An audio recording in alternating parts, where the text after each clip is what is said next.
Welcome into the vlog, Culotta and the Prince.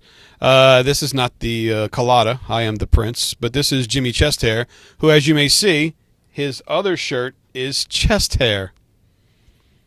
Very appropriate for Jimmy Chesthair. Tuesday morning show, I thought it was a good show. Certainly when you have to come back and do another show after you get Shaq on Monday, it seems as though it's an arduous task, but Dr. Kent Lowe came in, and I thought it was fantastic. Yeah, absolutely. We did have a pretty awesome show yesterday. It would have been nice just not coming to work today, maybe do a best of show. But I mean, hey, I still enjoyed it. And we had Kent Lowe on, who reacted to the debut of Shaq and Dell last night on the SEC network.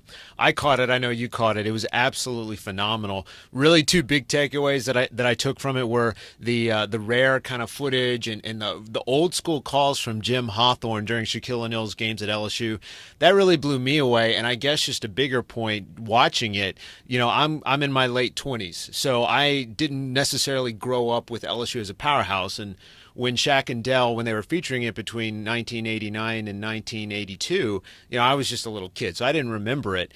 And what really struck me was every single season they had high expectations to make it to the NCAA tournament. They were talking Final Fours. They were talking national title aspirations. And, I mean, that's just a far cry from where it is today. But that really struck me as just the national brand and powerhouse that LSU basketball once was. Seeing scenes from the Deaf Dome back in the day going crazy. Overall, it was just an amazing film. And those were kind of my two takeaways from it. Well, young man, I'm in my 40s. So back in the day, they were good every year. And I'll just say this. I thought Hannah Storm did a fantastic job of being delicate. Yeah. Certainly allowing the story to tell itself and talking about the unfulfilled expectations and the disappointments that those 3 seasons that Shaquille O'Neal played at LSU, the way that they ended. But I also thought that she had a tremendous amount of humanity in this. And to watch the end of it where they were talking about how both of them had birth fathers that were not in their life, and how they had so much in common. And if you just saw those two guys, if you're, see them walking down the street, you would think there was nothing in common with these two guys, but that story showed they had so much in common. So it was great. Hannah Storm's going to be on the show later on this week. We'll get a chance to talk to her. I know she was on AFR last week. I want to talk to her about what the reaction has been now that the show is out there and people have seen that. We also talked earlier today on Culotta and the Prince, which you can hear every morning 7 to 9 on 104.5 and 104.9 ESPN. We also talked about the fact that the New Orleans Pelicans defeated the Minnesota Timberwolves last night, and the Oklahoma City Thunder defeated the Portland Trailblazers, who rested 2 of their better players, I might add. So that means that Wednesday, tomorrow night, the Pelicans have to beat the San Antonio Spurs, while the Oklahoma City Thunder have to beat the Minnesota Timberwolves. The Pelicans are encouraging all their fans to wear red to the game. Red out the Smoothie King Center. So that brings me to what I think is perhaps one of the more ridiculous things I've ever heard: a red out in New Orleans.